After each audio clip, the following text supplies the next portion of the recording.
Well, good morning. Yes, it's me again, Kenny Polcari, and today is Wednesday, April 30th, 2025, the final day of trading for the month of April. I'm sure there's plenty of people that are happy this month is going to be over. In any event, here are the things you need to know today. And I go on a little bit, ranting and raving, but just stick with me. Soft and hard data continue to be mixed, and those are creating mixed results. Earnings continue to also be mixed, creating mixed results. Some are guiding, others are not. We got lots of hard data today. Tech earnings start tonight. And what do we have for dinner? Well, actually, it's dessert. We're going to have the apple pie. See how I did that? Now, we got two interesting economic reports yesterday that did not suggest to me that the economy is going off the rails at all. But maybe I'm missing something. So let's just talk about these economic reports. We got the JOLTS report, right? The job opening and labor turnover survey. Came in at 7.19 million versus the expectation of 7.5 million. The quits rate came in at up 2.1% versus last month's 2%. Okay, so what? Well, the report has mixed implications, and depending on who you are, you're either going to see it as bullish or bearish. Now, it's bearish if the sharp decline in job openings, right, 310,000 fewer than expected, suggests a cooling labor market, potentially signaling an economic slowdown or caution among employers.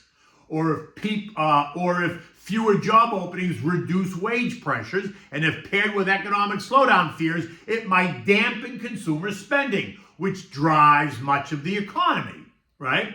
Now, it's bullish if a weaker JOLTS report increases the likelihood of a Federal Reserve rate cut, as it suggests a cooling labor market, potentially easing inflation concerns, or if despite the drop in openings, the quits rate rose to the highest level since July, indicating that workers are still feeling very confident enough to leave their jobs voluntarily.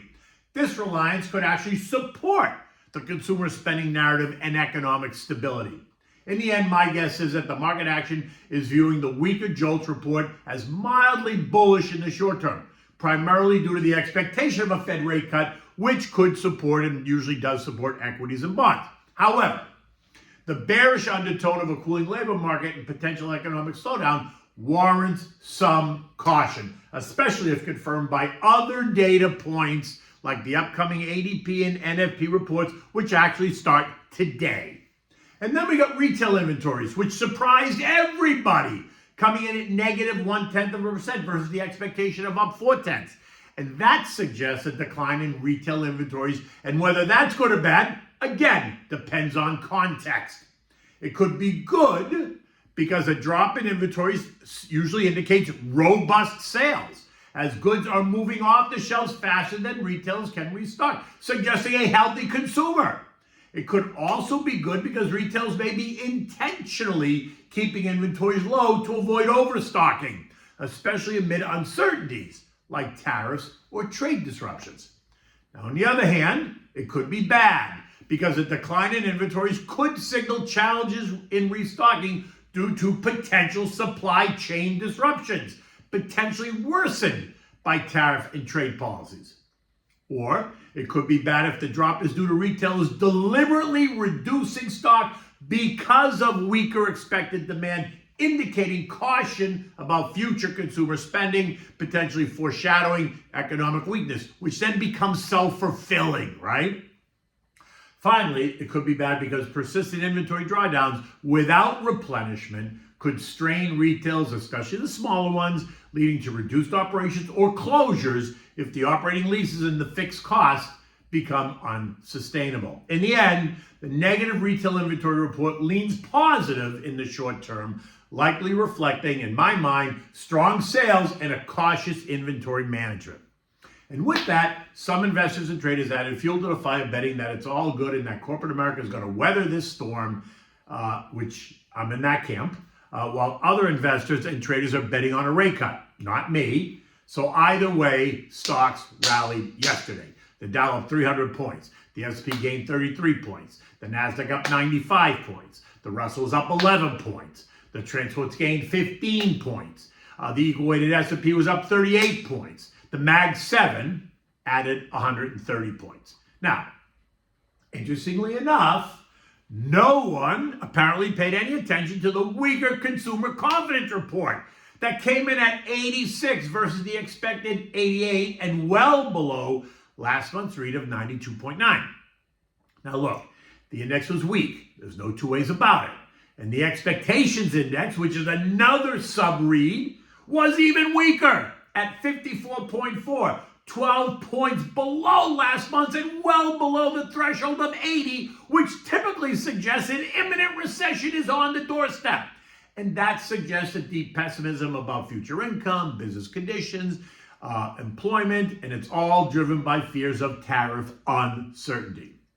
So, either they ignored it or they're using it as a reason to tell JJ that he needs to cut rates immediately. And a rate cut would support a rally in stocks. Garish? Now, I have to be honest. The confidence report, the expectations index is what you call soft data. Think it's qualitative, opinions and perceptions. While the other reports are hard data. Think quantitative, based on measurable metrics that reflect actual economic activity or results. They are not opinions. So just so you know, I'm in the hard data camp. I'm not deciding on buying stocks based on someone else's opinion. I have my own. And my opinion is we're not getting a rate cut right now and the economy is not going off the edge. And I'm still a buyer of stocks. Not haphazardly. No. Very methodically. Remember, all those Harvard-educated guys, supposedly the smart guys, have been predicting a recession ever since the yield curve inverted in April of 22. In fact, they all said that the inversion tells us a recession is 16 to 18 months away, which would have been the summer of 23. How'd that work out? We never got a recession. So now I look at some will point, at some point we're going to get a recession. And maybe it is now. And if it is, then now is the time that you want to buy stocks, because by the time the NBER tells us we had a recession, it's already happened. There's a significant lag period. We've already lived through it, and we're usually on the other side by the time they tell us, which is why you want to own stocks going into the recovery, because buying stocks that are on sale is always better than buying stocks that are not. Remember, it's like that dress. You'll buy it at full price if you must, but you're going to buy 3 of them in different colors when they go on sale. So now, in my mind, there are 4 types of buyers. Investors like me who are bullish on America and buy stocks for the long term. Then there are FOMO, right? Those fear of missing out buyers, ones who are not sure if they're committed or not. And then there are buyers that hit the sell button last month, right? All nervous, and then they try to get back in, so they rush back in. And then there are the short buyers, right? The ones covering their short bets, the ones who are betting against America. And that's when, they cover their short bets, the ones that keep squeezing their boys as stocks rally. So then you have to decide which kind of buyer are you. Now, on the earnings front, Coke stayed the course and found little reason to throw a fit over tariffs. It closed up 0.8% at 72.35, leaving it up 16% year to date. Both GM and JetBlue suspended their guidance. GM also halted their buyback program. GM ended the day down 0.7 and is now down 12% year to date, while JetBlue added 2.7%, but it's still down 46% year to date. Honeywell raised their forecast, and investors rewarded managers by taking that stock up 5.5%, although it is still down 6% year to date. All while UPS beat the estimates. They refused to offer any updates about the future, announced that they are cutting 20,000 jobs and closing dozens of facilities, leaving the union to threaten one hell of a fight if they violate the contract. The stock closed down 0.4% and is down 23% year to date. Now, should I go on? I don't think I need to. You get it, right? It's a mixed bag. Now, today starts the hyperscaler results. Microsoft after the market, Meta after the market, Amazon is after the market tomorrow, and Apple is also after the market tomorrow. Yesterday, we discussed this, but let me just give you a quick recap.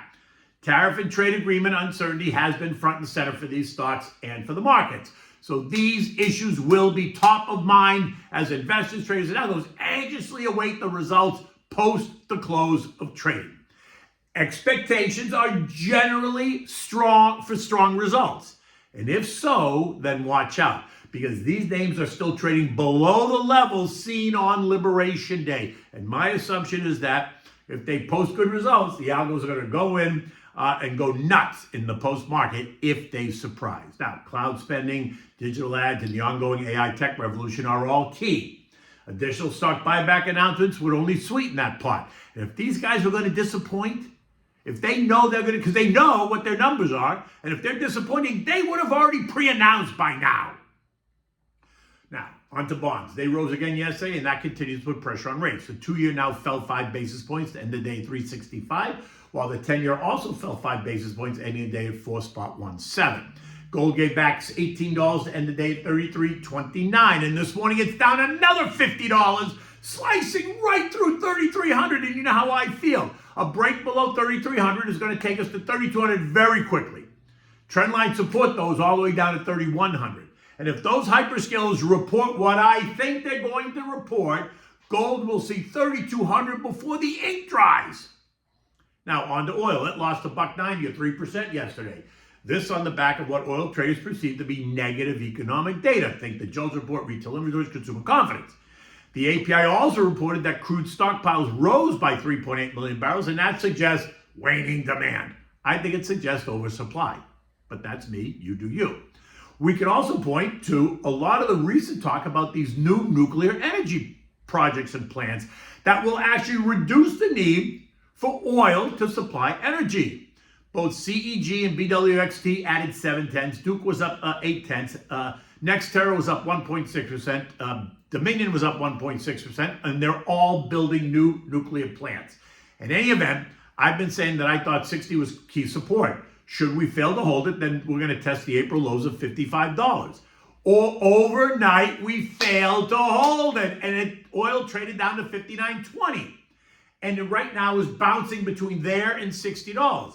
Now, if they continue with the global economy weakening and the waning demand and the oversupply theory, and if they push the renewable energy nuclear option, which is getting all kinds of speed recently, then $50 oil would not be out of the question at all.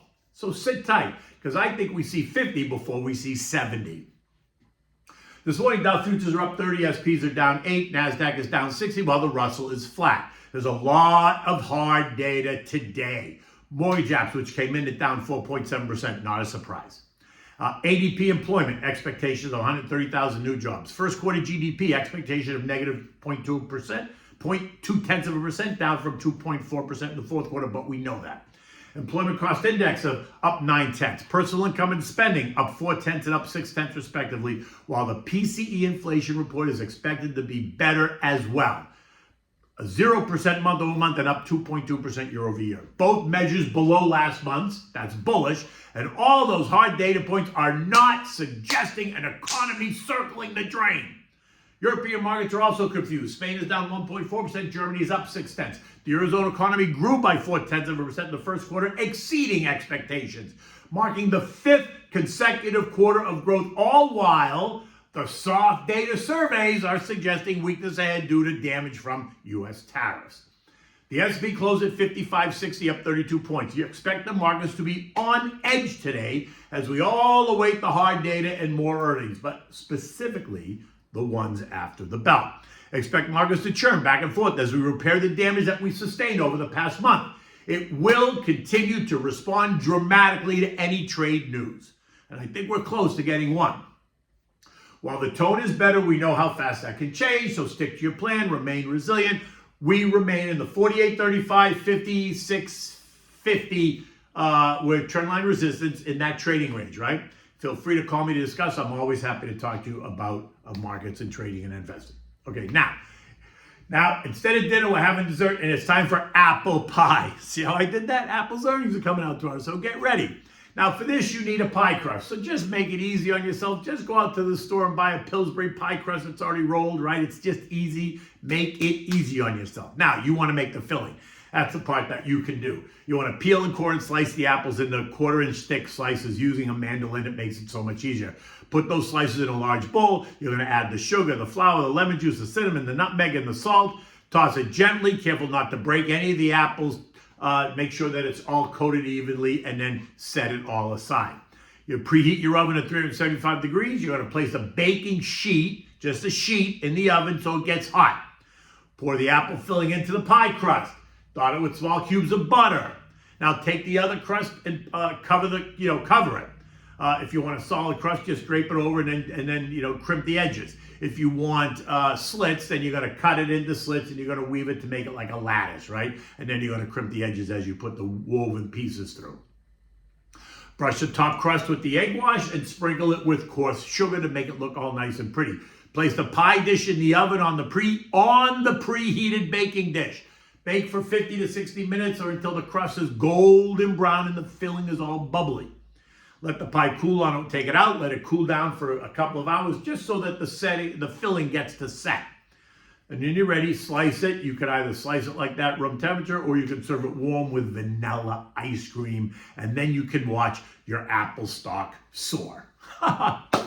Anyway, it is Wednesday, midweek, hump day. It's another beautiful day here in South Florida. I am Kenny Polcari. Until tomorrow, take good care.